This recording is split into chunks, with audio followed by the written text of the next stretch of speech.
हाय, मैं हूँ अमृता और आज मैं एक साइंस फिक्शन फैंटेसी मूवी लेके आई हूँ। मूवी की शुरुआत में हमें मार्स पे लाइफ दिखाई जाती है। इंसानों की तरह ही वहाँ पे काफी सारे लोग थे, उनके साथ साथ काफी अजीब क्रीचर्स भी वहाँ पे रहते हैं। मंगल ग्रह के ये इंसान टेक्नोलॉजी में काफी आगे थे, इनके पास काफी बड़े बड़े वेपन्स भी होते हैं और वहाँ पे दो मेन शहर है, जोड़ांगा और हीलियम, और सदियों से इन दोनों की भी लड़ाई चल रही थी। इनकी लड़ाई के बीच में ही जोड़ांगा के राजा के पास कुछ योद्धा आते हैं। इन योद्धाओं को थर्न कहा जाता है और उनका लीडर था शैंग, जिसके पास अनगिनत शक्तियों का भंडार था। वो जोड़ांगा के राजा को नीले रंग का एक शस्त्र देता है, एक ऐसा शक्तिशाली हथियार रहता है ये जिसके सामने कोई भी टिक नहीं पाएगा। शैंग उसे कहता है कि अगर तुम हमारी बात मानोगे तो पूरे मंगल ग्रह पे तुम राज करोगे, जिसे जोड़ांगों का राजा मान जाता है। थंग या फिर शैन ये कौन है ये हमें जल्दी पता चलेगा।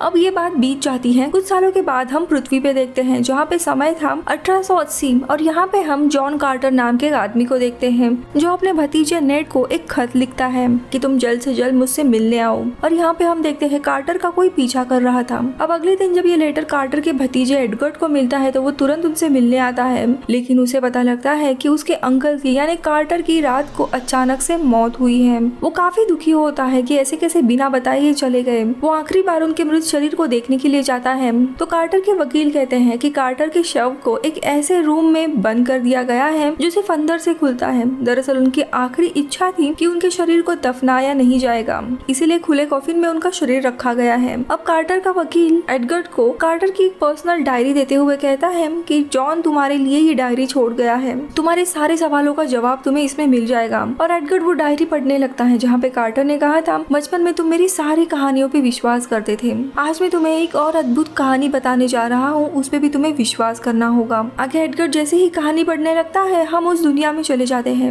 आज से 13 साल पहले कार्टर सोने की गुफा की तलाश में था, लेकिन उस रेगिस्तान में कुछ पुलिस उसे पकड़ लेते हैं।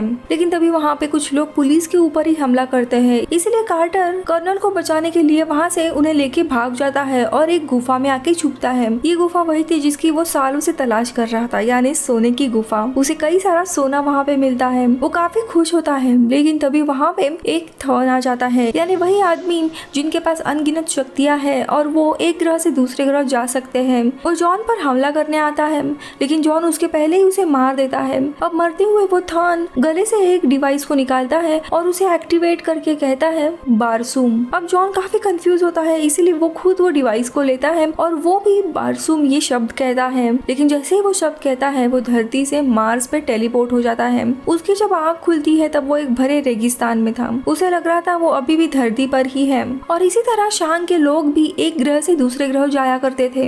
अब यहाँ पे वो चलने की कोशिश करता है लेकिन चल ही नहीं पाता, क्योंकि कार्टर के शरीर की रचना धरती के लिए बनी हुई थी और यहाँ के लो ग्रेविटी के कारण वो काफी जोरों से उछलने लगता है। अब वैसे ही वो आगे चल रहा था तभी मार्स के जो अजीब जीव रहते हैं जिन्हें टर्कास कहते हैं वो कार्टर को पकड़ते हैं। कार्टर उन्हें कहता है कि मुझे मारो मत। वो उससे पूछते कि तुम कौन हो और कहाँ से आए हो, तो वो अपना नाम जॉन कार्टर बताता है और कहता है कि मैं वर्जीनिया से आया हूँ। अब उन्होंने कार्टर को ऊंची ऊंची छलांगे लगाते हुए देखा था। उन्हें लगता है कि ये कोई शक्तिशाली योद्धा है जो उनकी मदद कर सकता है, इसीलिए वो उसे अपने कबीले में लाते हैं। कार्टर के पास वो डिवाइस भी था जिससे वो धरती से मार्स पे आया था, तो वो डिवाइस उस कबीले का लीडर ले लेता है अपने पास। इसी तरह दूसरी जगह पे हीलियम और जोड़ांगा इनकी लड़ाई आज भी चल रही थी और हीलियम के राजा को पता चल गया था कि जोड़ांगा के पास एक अद्भुत शक्ति है जिसे 9 दिव्य शक्ति कहा जाता है, जिसके कारण कोई भी उसके सामने टिक नहीं सकता। हीलियम के राजा के पास कोई और ऑप्शन नहीं रहता, इसीलिए वो उससे पहल करने जाता है। तो जोड़ांगा का राजा कहता है मैं पहल करूंगा, लेकिन तुम अपनी बेटी यानी राजकुमारी की शादी मुझसे कराओ, जिसपे हीलियम का राजा मान जाता है। लेकिन राजकुमारी को ये बात पता चलती है तब वो शादी से मना करती है और चुपके से वहाँ से भाग निकलती है। लेकिन तभी भागती हुई राजकुमारी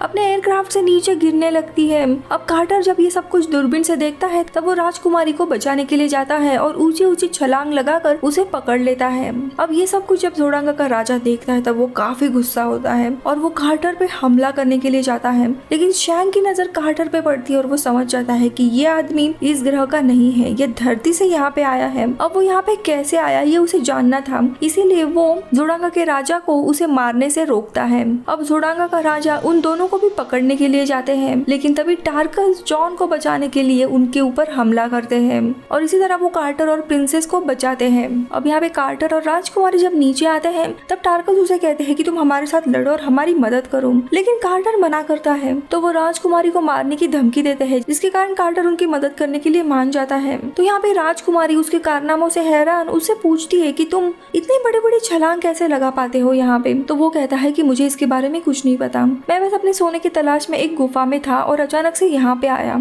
अब यहाँ पे राजकुमारी काफी होशियार रहती है, वो समझ जाती है कि वो इस ग्रह का आदमी नहीं है। वो उसे बताती है कि तुम अभी अर्थ पे नहीं हो, तुम मार्स पे आए हो। वो आगे पूछती है कि तुम यहाँ पे कैसे पहुँचे। तो वो प्रिंसेस को वही डिवाइस दिखाता है जो अभी तरकास के लीडर के पास था।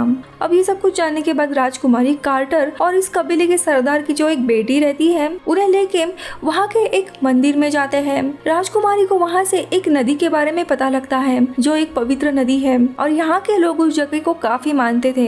अब राजकुमारी को लगता है उस जगह का और कार्टर का कोई ना कोई रिलेशन है, इसीलिए वो कार्टर को अपने साथ वहाँ पे लेके जाती है। सफर के दौरान कार्टर को पहली बार पता चलता है कि वो जिस लड़की से बात कर रहा है वो दरअसल राजकुमारी है, जिसकी शादी जोडांगो के राजा के साथ होने वाली थी, इसीलिए वो भाग रही थी। अब अगले दिन ये लोग उस पवित्र नदी के यहाँ तक पहुँच जाते हैं। वहाँ पे जैसे ही ये लोग कदम रखते हैं वो जगह बदलने लगती है। उस गुफा के अंदर वे लोग आते हैं, वो जगह काफी अद्भुत थी और यहीं पे राजकुमारी को पता लगता है जोडांगो के पास जो डिवाइस है, जो शक्ति है, वो दरअसल यही से उसे मिल रही है। राजकुमारी उस लॉकेट को जमीन पर रखती है और वहाँ की जगह में बदलाव होना शुरू हो जाते हैं। राजकुमारी को सारी सच्चाई पता लगती है कि यहाँ पे थार्स जो लोग हैं वो ब्रह्मांड में इसी चीज का इस्तेमाल करते हुए घूमते हैं। एक प्लेनेट से दूसरी प्लेनेट पे वो जा सकते हैं और हर एक प्लेनेट पे जाने के लिए कुछ ना कुछ शब्द उन्हें कहना पड़ता है। जैसे मार्स के लिए शब्द था बारसूम और ये सारे शब्द वहाँ पे लिखे हुए होते हैं। दरअसल ये जगह कोई अद्भुत या अलौकिक नहीं होती, ये शांग की जगह होती है। उसकी सारी मशीन्स यहाँ पे होती है। वो एक प्लेनेट से दूसरे प्लेनेट में एक कोड के जरिए टेलीपोर्ट होता था और वही कोड नीचे लिखे गए थे। अब ये सारी चीजें राजकुमारी को पता लगती है, लेकिन तभी वहाँ पे शांग अपने बाकी की सेना को लेकर इनके ऊपर हमला करता है और राजकुमारी और कार्टर को पकड़ के वापस जोडांगा के शहर लेके जाता है। यहाँ पे उनकी जो तीसरी साथी रहती है वो कहीं पे छुप जाती है, इसीलिए बचती है। उसी दिन शाम को राजकुमारी कार्टर को छुड़ाने और उसके लोगों को बचाने के बदले में जोडांगा इस राजा से शादी करने के लिए मान जाती है और वो कार्टर से मिलने के लिए आती है और उसे बताती है कि वो शादी कर रही है उस राजा से। ये सुन के कार्टर हैरान होता और उसे पूछता कि तुम ऐसा क्यों कर रही हो। तो वो कहती है कि तुम इन दो शहरों के लड़ाई के बीच में मत ही पड़ो, मेरे लोगों के लिए यही अच्छा होगा कि मैं इस राजा से शादी करूं और तुम भी वापस धरती पे लौट जाओ। और वो उसे उसका लॉकेट निकाल कर देती है और अर्थ पे जाने का जो कोड रहता है वो उसे बताने लगती है। लेकिन कार्टर वो शब्द नहीं कहता क्योंकि उसे अब राजकुमारी से प्यार हुआ था और उसे किसी भी हालत में बचाना था। तभी दरवाजे पे कुछ दस्तक होती है तो कार्टर वहीं पे छुप जाता है। वहाँ पे जोडांगा आया हुआ था, वो राजकुमारी को वहाँ से शादी के जश्न के लिए लेके जाता है। अब यहाँ पे कार्टर सोच रहा था कि वो राजकुमारी को कैसे बचाए, लेकिन तभी वहाँ पे शांग एक बुजुर्ग औरत के रूप में आता है और वो जॉन कार्टर को अपने वश में कर लेता है, अपने कंट्रोल में करता है और शांग उसी औरत के रूप में कार्टर को उसी शादी के जश्न में लेके जाता है। शांग कार्टर को बताता है कि राजकुमारी बहुत ही बुद्धिमान है, उसने हमारे सारे शक्ति, हमारी सारे मशीन्स के बारे में जान लिया और उसे हमारे सीक्रेट डिवाइस यानी 9वें दिव्य शक्ति के बारे में भी पता चला। अब आज रात में जब दो चांद एक होंगे तभी जोडांगा के राजा और राजकुमारी की शादी होगी। जैसे ही इनकी शादी होगी हम सबसे पहले राजकुमारी को मार डालेंगे और उसके बाद उन सारे लोगों को मार डालेंगे जिन्हें उन दिव्य शक्ति के बारे में पता है और उसके बाद एक एक करके ये प्लेनेट पूरी तरीके से तबाह हो जाएगा। तो कार्टर उनसे पूछता है कि तुम कौन हो और तुम्हारा मकसद क्या है। तभी शांग कहता है कि हम एक ऐसे लोग हैं जो सबसे शक्तिशाली, सबसे बुद्धिमान है, हमारे पास ऐसी टेक्नोलॉजी है जो किसी भी इंसान के पास नहीं है। इस दिव्य शक्ति की मदद से हम प्लेनेट बनाते हैं, उसमें जीवन डालते हैं और उसके बाद में हम उसे मिटाते भी हैं। ये खेल हम सदियों से खेलते आ रहे हैं और आज तक हमने कई सारे प्लैनेट्स को बनाया भी है और बिगाड़ा भी है। हर एक प्लैनेट पे कोई ना कोई ऐसा लालची इंसान या क्रीचर रहता ही है जिसे पावर चाहिए होती है, जो बेवकूफ रहता है, क्रूर रहता है। उसी को हम हमारी दिव्य शक्ति देते हैं, जिसके कारण वो बेवकूफ इंसान जोडांगो राजा की तरह दूसरों पे अत्याचार करने लगता है। इसलिए हमने ये शक्ति जोडांगा के राजा को दी क्योंकि वो बेवकूफ इंसान है। आज रात जब उसकी पत्नी मरेगी तब गुस्से में वो इस प्लैनेट को तबाह करने निकलेगा और ऐसे करते करते इस प्लैनेट के सारे जीव मारे जाएंगे। उसके बाद हम धरती को भी मिटाएंगे और वो वहाँ से जॉन को कहीं और लेके जाता है। लेकिन तभी वहाँ पे कार्टर का इस प्लैनेट का एक वफादार वफादार डॉग होता है वो आके शेंग के हाथ को काटने लगता है जहाँ पे उसका वो डिवाइस था जिसने कार्टर को अपने वश में किया था। काटने के कारण कार्टर उसके वश से मुक्त हो जाता है और वो उनकी ही एक फ्लाइंग मशीन लेके वहाँ से भाग निकलता है, लेकिन वे लोग कार्टर का पीछा करने लगते हैं। तभी कार्टर की जो तीसरी साथी रहती है यानी टार्टस इस क्रीचर की वो महिला वो उस एयरक्राफ्ट पे फायरिंग करके उन्हें मार गिराती है, लेकिन कार्टर का प्लेन भी क्रैश होता है। अब उसे कैसे भी प्रिंसेस को बचाना था, इसीलिए वो टार्कस के राजा के पास आता है मदद मांगने के लिए, लेकिन वे लोग उसे बंदी बनाकर रखते हैं क्योंकि टार्कस का भी जो पहले का राजा था उसे उसी के साथी ने बगावत कर हराया था और अभी नया राजा आया था और वो जॉन कार्टर को पसंद नहीं करता था, उसे मारना चाहता था, इसीलिए उसे पहले के राजा के साथ जेल में डाल देते हैं। अब अगले दिन टार्कस के राजा और कार्टर को दो जायंट मॉन्स्टर से लड़वाते हैं, लेकिन इस जगह पे जॉन कार्टर की शक्तियाँ काफी ज्यादा बढ़ गई होती है, इसीलिए वो उन दोनों भी मॉन्स्टर को मार डालता है और जो नया राजा रहता है टार्कस का उसे भी वो मार डालता है और पुराने राजा को ही इस कबीले का सरदार बनाता है वापस। अब उनकी सारी आर्मी लेके जॉन कार्टर राजकुमारी की शादी के यहाँ पे आता है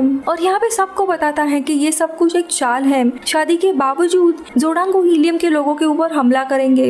अब ये सुनते ही जोडांगो और हीलियम के बीच में वापस एक लड़ाई शुरू होती है। इन दोनों की भी काफी घमासान लड़ाई होती है और देखते ही देखते जॉन कार्टर जोडांगो के राजा को मार देता है, लेकिन शांग अभी भी जिंदा होता है। वो कार्टर को गुमराह करने के लिए राजकुमारी का रूप लेता है और उसे ही तलवार के नोक पे धरता है, लेकिन राजकुमारी शांग से वो डिवाइस छीन लेती है और हवा में फेंकती है, लेकिन शांग दोबारा उसे हासिल करता है और कार्टर उसे मारने से पहले ही वहाँ से गायब होता है।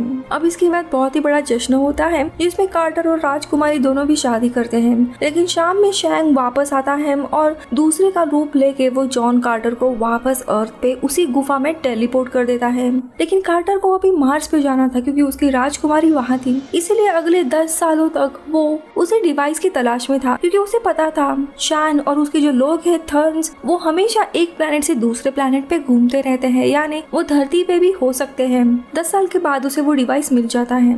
अब ये सारी कहानी नेट पढ़ रहा होता है। कार्टर उसे आगे कहता है कि अब तुम जान गए होंगे कि मैंने अपने शरीर को क्यों नहीं दफनाया है, क्योंकि अगर मेरा शरीर यहाँ से चला गया तो मैं कभी भी मार्स वापस जा नहीं पाऊंगा और जिस रूम में मेरा शरीर रखा है उस रूम का कोड तुम्हें ही पता है, मेरे शरीर को तुम्हें ही अभी प्रोटेक्ट करना है। अब ये सब कुछ जानने के बाद नेड उसी रूम में पहुंचता है जहाँ पे कार्टर का शव रखा था। वहाँ पे कुछ अल्फाबेट लिखे हुए थे। वो सबसे पहले तो अपना नाम लिखता है लेकिन दरवाजा नहीं खुलता, फिर वो वही निकनेम डालता है जिसे कार्टर अक्सर उसे बुलाया करता था और वो दरवाजा ओपन हो जाता है, लेकिन तभी उसके पीछे कोई आदमी नेड को मारने के लिए आता है, लेकिन तभी कोई दूसरा आदमी उस आदमी को गोली मार देता है। गोली मारने वाला इंसान और कोई नहीं बल्कि जॉन कार्टर रहता है। कार्टर उस मरे हुए आदमी के पास आता है और उसके गले से वो गैजेट निकालता है। ये मरने वाला आदमी और कोई नहीं थर्न्स का लीडर शैंग होता है। दरअसल यहाँ पे कार्टर को वो गैजेट कभी मिला ही नहीं होता। उसे पता था जब से वो अर्थ पे वापस आया था थर्न्स के लोग उसका पीछा कर रहे हैं उसे मारने के लिए। ये बस उसकी एक चाल थी कि वो मरने का नाटक करेगा, उसे गैजेट मिला है इसकी बात फैलाएगा जिससे खुद ब खुद शैंग उसके शरीर को मिटाने के लिए आएगा और उसके थ्रू वो उसे मार कर वो डिवाइस हासिल करेगा और इसी तरह जॉन कार्टर वापस वो डिवाइस हासिल करता है। वो नेड को गले लगाता है और इन सारी चीजों के लिए उससे थैंक यू कहता है और गुड बाय करते हुए वापस राजकुमारी से मिलने के लिए मार्स चला जाता है और ये कहानी इधर ही खत्म होती है। मैं मिलूंगी आपसे अगले वीडियो में, तब तक के लिए बाय बाय।